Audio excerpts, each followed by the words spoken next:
You're listening to the Weekend Sport Podcast with Jason Pine from News Talk ZB.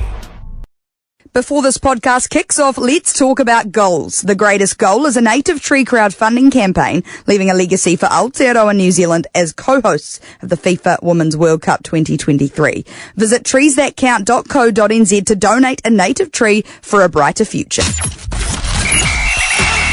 Football Fever with News Talk ZB's voice of football, Jason Pine and Bonnie Jansen with Trees That Count. Donate a native tree and help us score the greatest goal.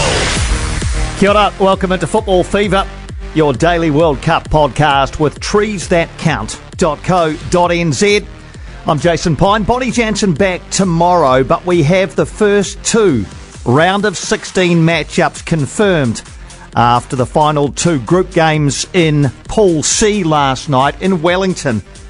Japan 4, Spain 0. Japan showing exactly why many people believe they are serious contenders for this Football World Cup, hammering Spain to finish top of Group C and book a last 16 showdown with Norway.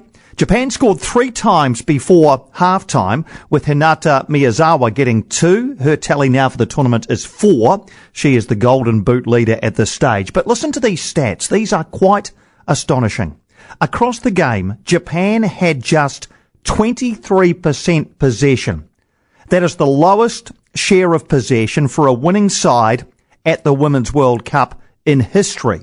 They had just 7 shots, 5 of them were on target, and 4 of them went in. They had 3 touches, just 3, inside the Spanish penalty area in the entire first half. But they led 3-0 thanks to those 3 touches. They were all goals. Incredible. So it just goes to show you don't necessarily need a whole bunch of possession to win a football match. A tactical masterclass from Japan last night. They will stay in Wellington, where they'll play Norway on Saturday night at 8. And Spain, who finished second in the group, now head to Auckland. They will need to quickly regroup. They play Switzerland at Eden Park in their round of 16 game on Saturday afternoon from 5. The other game in Group C last night was in Hamilton. Nothing on this apart from a bit of pride. Zambia 3, Costa Rica 1. Zambia securing their very first Women's World Cup win. They'd lost 5-0 to both Spain and Japan, but they ended their campaign on a high. An even open game to end the tournament for these two sides, and the very popular Barbara Banda scored Zambia's second goal, which just happened to be the 1,000th goal in the history of the FIFA Women's World Cup. Costa Rica in the tournament with 3 losses, but at least they scored a goal to go away with just a little bit of pride. Football Fever with Jason Pine and Bonnie Jansen with Trees That Count. Donate a native tree and help us score the greatest goal. Let's go to the late games last night. Melbourne, Australia 4, Canada 0. Absolutely superb last night from the Matildas, just when they needed it most, in front of a packed house in Melbourne. Hayley Raso scored twice in the first half, Mary Fowler on target in the second, and Steph Catley tucking home a late penalty for Canada. They suffered their first Women's World Cup group stage exit since 2011, and even worse, become the first reigning Olympic champions to be eliminated before the quarterfinals of the ensuing World Cup. A really disappointing campaign for Canada, but for Australia, their biggest ever Women's World Cup win. They topped the group and they didn't even need Sam Kerr. She was there on the bench last night if needed, but didn't have to take the field with her team winning so impressively, so she now has another week to rehab further ahead of their round of 16 clash. Let's get some post-match thoughts out of the Matildas camp from striker Caitlin Ford. Yeah, I'm just super proud of everyone's performance tonight. We felt good, we played well, we were aggressive, we finished off our chances. Just really pleased, obviously, to get the win, but even better to top the group. Talk us through that feeling in the first half and the relief, or how you felt, particularly when that first goal went in. Yeah, it's always nice to get one, obviously early enough, but it just felt like it was going to come, and as I said, we were confident, and we created, we scored, we had one disallowed, we scored straight off the back of it. It just felt like it was our day, and it was just a feeling that we had even going into the game. We just wanted to get out there and get it done. And the crowd here today, unreal once again. Yeah, I mean, it was insane. I mean, we love playing here in Melbourne. It was loud. Yeah, I mean, they definitely pushed us through, and I don't know, they were just amazing, and I guess thank you to them to put on that show for us, and obviously we can give it back in return. On a personal note, you played a bit of a different position today versus the last few games. How did you enjoy that? Yeah, I did, but it's more natural for me. I've played a lot of my football this season out there, and I've been confident. I felt good, so I guess I was just excited to be back out there, and I guess everything just come naturally. And just a quick word on the goal scorers, particularly Mary and Razzo. Just how happy are you and stoked are you for them right now? Yeah, I mean, I'm obviously so happy. With this team doesn't matter who puts it in as long as it's going in, and all credit to them. Obviously, Rasso, really good finishes in great positions, and that's not just by luck. So well done to her, and Mary, I know you just get her the ball in the box and it's going to go in, and Steph to step up and do that again was incredible. So that's what this team's about. That is Caitlin Ford, Matildas striker, speaking after the game last night. Now, Nigeria also go through to the round of 16 by virtue of their 0-0 draw with Ireland. They finished second in the group. Canada and Ireland's tournaments are over. Nigeria and Australia now wait for the top two in Group D so that they get their round of 16 matches confirmed. Those games are later on tonight. I must say, watching the scenes from Melbourne last night, couldn't help but feel a little bit envious about the joy there at Melbourne's rectangular stadium last night. Wouldn't it have been amazing to have similar scenes in Dunedin the night before? Couldn't Australia maybe have won 3-0 and given us one of their goals to beat Switzerland down in Dunedin? But not to be, unfortunately. Not to be. To further discuss New Zealand's campaign, let's bring in former football fern Wendy Henderson. She played all three games for New Zealand at their first World Cup appearance in 1991 and also all three at the 2007 Football World Cup. 17 goals for New Zealand across 64 A internationals. Wendy, thanks for joining us on the Football Fever podcast. How should we regard the Ferns' performances overall at this Football World Cup?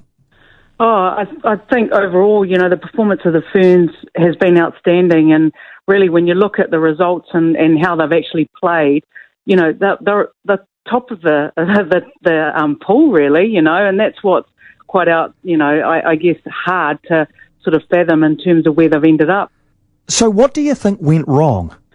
Oh, look, I think at the end of the day, in order to progress, you need to find the back of the net, and to be able to find the back of the net, you need to be able to, I guess, create opportunities, put them away, but also, in some ways, have the confidence to kind of try things. And, you're seeing in other games, youngsters just taking on players and having a go, and, players putting amazing balls into the box and anything can happen type, scenarios. So I think we just needed a little bit more of that, perhaps up top. Did you think that Yitka might have thrown Millie Clegg on, for example, untested obviously at this level, but something a bit different, a bit of a sugar hit? Yeah, there's a bit of talk around that, And I guess why not? Like when you do see some of the other youngsters that are coming onto the park, they're probably a little bit naive as to, the level and the standard and who they're coming up against. And often what you see in games like that is, youngsters actually taking players on, having a go. At the end of the day, as a striker or certainly as an attacking midfielder, you know where the goal is. You don't need to worry about that. You just got to have a go. So, yeah, it could have been an option and an opportunity, I guess. What was the atmosphere like? It sounded amazing on TV. What was it like to be there? Yeah, it was really incredible. We were quite excited to obviously be fortunate enough to be in Dunedin and go along. And it's the first time I've been at the stadium down there. And so I guess having the roof covered in, the noise was electric. It was just, the atmosphere was, awesome. And I don't think, across all three games, really, you couldn't have asked for anything better. Just back to the goal scoring or lack of, just the one goal in three games. What do you think needs to change? You mentioned, perhaps a bit more fearlessness, maybe some new players there. But what do you think the other issues might have been in the attacking third? I think that's what's so tough is that, we've demonstrated that we can compete at that level. We've done really well and we can hold our heads up, really high overall. But yeah, we need to start looking at something in that kind of attacking third that's going to be a bit special. In some ways, Australia a few years ago found Sam Kerr. We need to find a Sam Kerr or the equivalent in New Zealand. And so for me, it's just looking at that creativity, and that kind of attacking third, attacking midfielders that, have the technique and ability to try something new, to create something out of nothing, and strikers that, will just put their body on the line to do everything they can to get on the end of something or create something. So, we've got to kind of look around the country, look around the globe and sort of see who's got a Kiwi connection that we can start to pull in and look, for the future. A couple of bright spots, though, Wendy, I thought, in the attacking third were Jackie Hand and India Page Riley. Do you feel encouraged that they may be the sorts of players who could help in this regard? Yeah, without a doubt. I mean, Jackie Hand, for me, played really consistently across the 3 games. She was a player that when she got on the board, she is creating something out of nothing, just having a go, because you never know. And in the last 2 games has hit the woodwork. And so, they're almost what-if moments for both games, really. If they had both gone in, we wouldn't have even been having this conversation. So, yeah, definitely, Jackie Hand, I think that they are both, stars of the future, really. And we just need to keep building on players like them and the likes of Millie Clegg, really. Yeah, agree. Hey, thanks, Wendy. Appreciate you taking the time for a chat to us. Wendy Henderson, 64-game international and double World Cup participant for New Zealand, joining us on Football Fever. While this podcast takes a halftime break, let's talk about the greatest goal, a crowdfunding campaign leaving a legacy for Aotearoa New Zealand as co-hosts of the FIFA Women's World Cup 2023 by asking fans to donate a native tree. Each native tree costs just $10, and whether you donate one or many, you'll be contributing to amazing restoration projects across Aotearoa. Visit treesthatcount.co.nz to donate a native tree and help us score the greatest goal. Looks like we're ready to kick off the second half. Football Fever with Jason Pine and Bonnie Jansen with Trees That Count. Donate a native tree and help us score the greatest goal. Let's have a look ahead to tonight's action. 4 more games and 2 more groups coming to their conclusion. Group E, massive crowd expected at Eden Park for the United States up against Portugal. At the same time, 7 o'clock, down in Dunedin, it's the Netherlands against Vietnam. Also a big crowd expected there. Now, draws would be enough for both the USA and the Netherlands to go through. Portugal would need to beat the United States tonight if they are to advance at their very first World Cup. Vietnam know that regardless of their result in Dunedin, they cannot advance out of group play. So a chance after the USA and Netherlands played one another in the middle of last week to see these 2 teams again. And for the United States, perhaps just another opportunity to lift their game up a notch or 2. I think by their own admission, they were below par against Vietnam in the first game, and certainly in the first half against the Netherlands. They came right after the break. The Netherlands as well, looking extremely assured in that first half against the United States, and were very, very efficient as well in beating Portugal in Dunedin in their first game. So a couple of fascinating clashes in Group E. And then later on tonight, Group D comes to its conclusion. 11 o'clock kickoffs New Zealand time in these 2 games. England against China in Adelaide and Haiti against Denmark in Perth. Now, England only need a point to progress. They've had a couple of 1-0 wins so far, and a draw would be enough for Denmark to go through if England beat China. But if Denmark win over Haiti, of course, they also would advance. We'll wrap all of that action for you tomorrow on the podcast, and the welcome return too of Bonnie Jansen, who's been, I was going to say swanning around Australia, but she's been working really over in Australia. Be great to hear from Bonnie about the atmosphere on the other side of the Tasman as this Women's World Cup continues. Thanks for listening. Fresh episode around about the same time tomorrow. In this post-match review, let's score the greatest goal by donating a native tree to leave a legacy for Aotearoa New Zealand as co-hosts of the FIFA Women's World Cup 2023. Visit treesthatcount.co.nz to donate a native tree for a brighter future.